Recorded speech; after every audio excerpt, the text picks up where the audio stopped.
This is the social change leadership theory.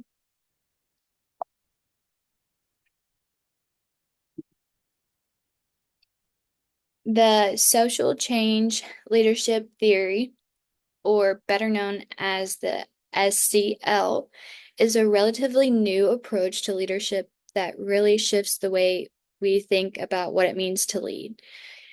Instead of relying on a hierarchy or one person at the top calling all the shots, SCL sees leadership as something that's rooted in shared values and community-based actions.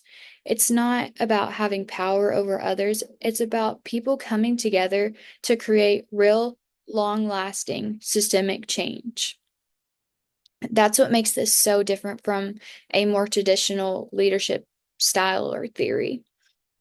The One of the biggest ideas behind SCL is the constructionist approach. And this means that leadership isn't something you either have or don't have. It's something that's built through collaboration, relationships, meaning making, and strategic action. It's a process that includes everyone, not just a selected few.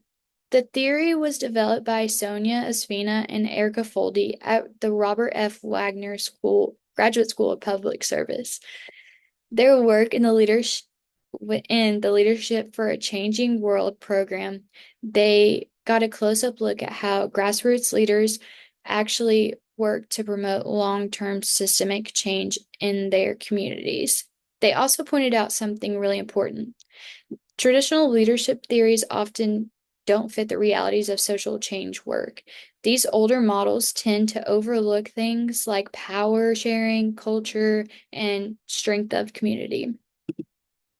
And that's why Estina and Foldy created a new model, and it just puts these things at the center. In short, social change leadership theory helps us reimagine leadership not as a position, but as a process that anyone can be a part of, and especially when the goal is to create positive change in the world around us. This model was also created by Sonia Espina and Erica Foldy, and as a part of their the Leadership for a Changing World research. It's also called the Social Change Leadership Framework, and it breaks down the full process of how leadership for social justice happens, from the initial motivation to the long-term outcomes or impacts.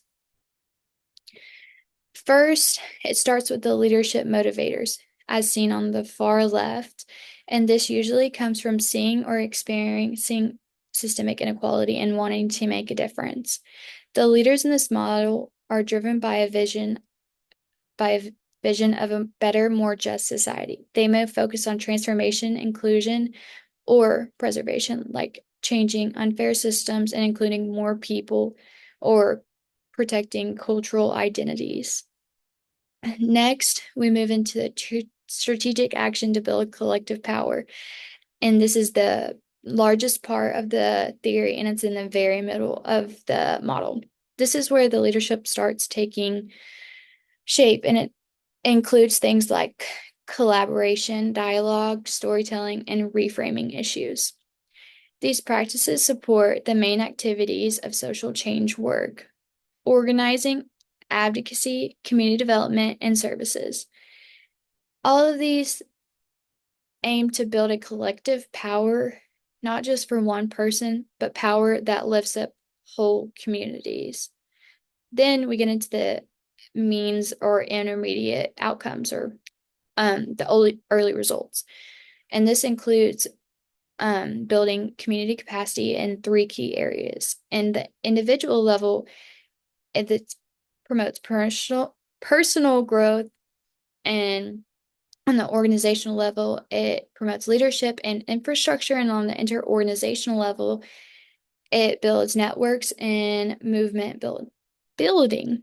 Finally, the left, the long-term outcomes, um, which is social change leadership is all leading up to this part. Changing structures, changing policies, and also maybe even changing the way people think. At the bottom of the model, you'll also see a foundation of core values like inclusion, equity, democracy, transparency, and accountability. These values guide every part of the process and are what make this type of leadership different from the rest of the theories.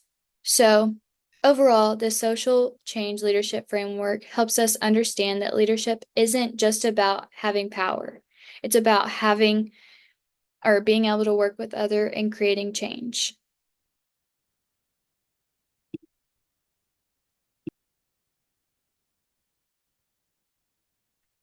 Howdy, I'm Gabe Sincata, and I'll be talking about applications of social change theory. The social change leadership theory is used in many real life situations, especially in communities and organizations working for fairness and equality. It's very helpful in places where people want to fix big problems by working together instead of using traditional top down leadership. This theory can be seen in college leadership programs to help students learn how to lead by including others, sharing power, and thinking about what's fair and right. These programs teach values like teamwork, honesty, and helping your community. In short, this theory helps people and groups team up, build strong networks, and create real change in their schools, communities, and organizations. So now that we've read that, let's break it down a bit more and talk about what this actually looks like in real life. At its core, social change leadership theory is all about working with others to make things better. It doesn't rely on one person calling all the shots. Instead, it's about people teaming up, sharing power, and solving problems by listening and including everyone. One of the best examples of this theory in action is a program called Leadership for a Changing World at NYU. They worked with community leaders, people who weren't elected officials or CEOs, just regular folks trying to improve their neighborhoods. And these leaders organized around real problems like underfunded schools, limited healthcare, and unfair housing. What made them effective wasn't money or power, it was how they worked with others. They listened, brought people together, built relationships, and took small actions that led to big results. You'll also see this theory used a lot in college leadership programs. Instead of just teaching people how to be in charge, these programs teach students how to build trust, include others, and think about what's fair. They ask, who isn't being heard? Who's being left out? And then they show students how to lead in a way that brings those voices in. For example, think about a student org that wants to help with food insecurity. A traditional leader might just host a food drive and call it a day. But a social change leader would ask deeper questions. Why are students struggling with food access in the first place? What can we do long term? Who can we partner with to make this sustainable? They'd build a team, ask around, and create something lasting, like a campus food pantry or a meal swipe donation program. This theory also works in everyday situations. Let's say you're working a part time job or doing a group project, and someone's being ignored or talked over. A leader using this model wouldn't let that slide. They'd step in, not to take over, but to make sure everyone's included. They help create a space where people feel respected and confident to speak up. And honestly, that alone can completely change how a team works. Another thing that makes this theory stand out is that it focuses on long term change. It's not about winning awards or getting credit, it's about creating a culture of collaboration and care. It asks us to think beyond ourselves and consider how we can leave a situation better than we found it. And the cool part is, you don't have to be in charge to lead this way. You could be the newest person on a team or someone who's never led before. If you care about people, if you want to see things improve, and if you're willing to work with others, you're already living out this theory. Personally, this theory connects to how I want to lead in the future. Whether it's in construction, leadership in student organizations, or even just in everyday life, I want to be someone who builds others up, who listens before acting, and who helps people come together to solve problems instead of trying to do it all myself. That mindset, building community and focusing on people first, is something I think applies in any field. And honestly, That's what makes social change leadership so powerful. It doesn't matter if you're working in a classroom, a boardroom, or on a job site. This theory helps us become the kind of leaders who build trust, invite new voices to the table, and work for something bigger than ourselves. So, to wrap it up, this theory is more than just a leadership style, it's a mindset. It's a way of thinking that says leadership isn't about power, it's about people. And if we take that approach seriously, we're not just changing problems, we're changing the way we think, work, and live together.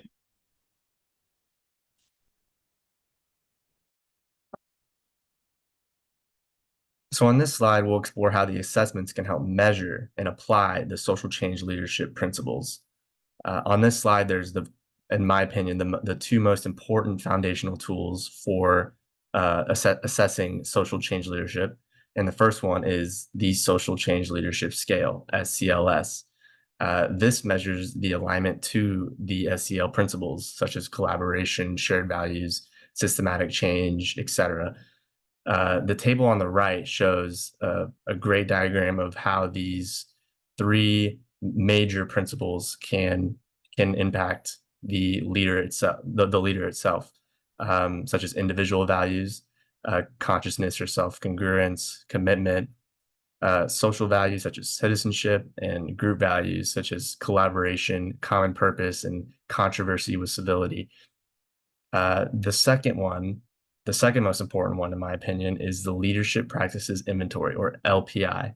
This measures behaviors such as enabling and encouraging, which are both SCL focused.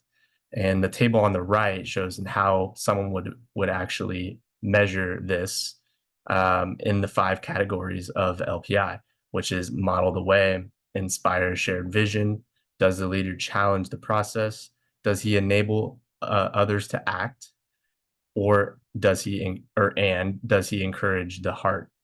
And based on these observations and numbers, you can determine where the leader lacks in these behaviors, which are SEL focused. And this is how you can measure the two most important using these tools. So the next two I'll be talking about, the first one is Intercultural Development Continuum, or IDC. This measures the cultural competence, which is a key component in the SEL, specifically for a culture. We're talking about social change here, so we want the cultural aspect to be measured in some way. This assessment here, or the data here, shows how leaders rate their ability to foster inclusive communication. For instance, items like listens to diverse perspectives or challenges assumptions can align with SEL's emphasis on like equality or equity. And this chart shows how in what state the leader is. You can see where he's kind of at in this cultural aspect of SEL. The next one, which we talk about a lot, is the Transformational Leadership Questionnaire. This can also be used to measure social change leadership very effectively, in my opinion. This is probably the most important one throughout any type of leadership. It basically assesses shared vision and ethical motivation, which are both central to SEL. And this table kind of gives us an example. This is actually an example of a real study, an actual leadership group, like in action. And you can see here how this specific leader is lacking in some areas based on the statistics given. But basically, the Transformational Leadership Questionnaire, you ask questions like communicate to clear and will the leader communicate a clear and positive vision of the future? Will he treat staff as individuals, supports and encouraging their development? All these questions can be answered, and you can give a good scale. You can get a good read on how well the leader is doing. And the most important one, the most important measurements you're looking for are the measurements of shared vision and ethical motivation, which are the most important in what we're talking about in social change leadership. Howdy, my name is Joshua Quaggu, and this is the Strengths and Criticisms of the Social Leadership Change Theory. At its foundation, this approach is grounded in ethical leadership. It asks us to lead with integrity, to pursue equity, and to build justice into the very structure of our organizations. It's about lining our decisions and behaviors with values we truly believe in, not just when it's easy, but especially when it's hard. This model promotes inclusivity and collaboration as well. Leadership isn't confined to the titles or to a hierarchy, it's shared amongst peers and superiors alike. Every team member is encouraged to contribute, to shape outcomes, and to have a voice in decisions that affect their work and their communities. Importantly, as well, social change leadership prioritizes systemic change over quick fixes. It's not about temporary solutions or performative gestures. It's about understanding the root causes of these complex issues and committing to their actual long-term transformation. And perhaps most critically, it's about empowering others to lead. We move away from centralized authority and instead cultivate leadership at every level, whether through mentorship, training, or simply making space for initiative. We invest in people and their capacity to make an impact, as we want them to invest in us and our capacity to do the same. While social leadership theory offers a powerful, value-based approach, it is not without its challenges. One of the most frequent criticisms is that it can be overly idealistic. The theory often assumes that individuals and institutions will embrace equity and collaboration without fully accounting for the deeply rooted self-interest based resistance and power dynamics that exist in these already existing institutions and in so many real-world environments. Another concern is its slow, process-heavy nature. Because the model prioritizes inclusiveness and consensus, decision-making becomes a lot more time-consuming, particularly in high-risk situations that require quick and decisive action. This is a large disadvantage in more fast-paced industries or during crises where delays have serious consequences, such as money loss, potential clients leaving, or other things that could lead to our theory being null and void to their situation. Additionally, the model can struggle with traditional power structures. Organizations that rely on rigid hierarchies or competitive internal structures may find it very difficult to implement a collaborative, equity-driven approach. Organizations such as the military and companies like that, companies where people must find their place and stay in it and not stray too far from the post they were assigned. In such settings, efforts to decentralize leadership can be met with skepticism or even outright resistance because people there are not used to them and it simply wouldn't be received at all. Finally, theory lacks clear operational guidelines. While it provides a strong ethical foundation, it often falls short on practical implementation strategies. Without experienced facilitators or a culture already aligned with its principles, applying the model consistently across diverse contexts can be challenging. This meaning that you have to have people who have already experienced it or have a clear outline of how this would look, or else the dissenters will be proven correct in it. But despite these challenges, its potential is still enormous. This is the slide on modern organizations and its implementation there, such as in a tech company. In a tech company, aiming to improve diversity, equity, and inclusion, it's a company that is aiming to improve diversity, equity, and inclusion. This would look like establishing employee-led councils with real decision-making power, not just symbolic input. And it could also involve reevaluating the company's mission to emphasize on community impact and ethical responsibility, or launching leadership development programs that uplift voices historically left out of the conversation, such as women or minorities or people in lesser represented groups that might have an interest in these things. It means giving time and resources to pursue socially impactful projects and creating spaces for transparent dialogue and feedback where employees are heard and leaders are actually held accountable. Think of an HR meeting with your boss. Ultimately, social change leadership turns our organizations into platforms for justice, innovation, and sustainable growth. It's not about being better leaders, it's about building a better world together. Thank you.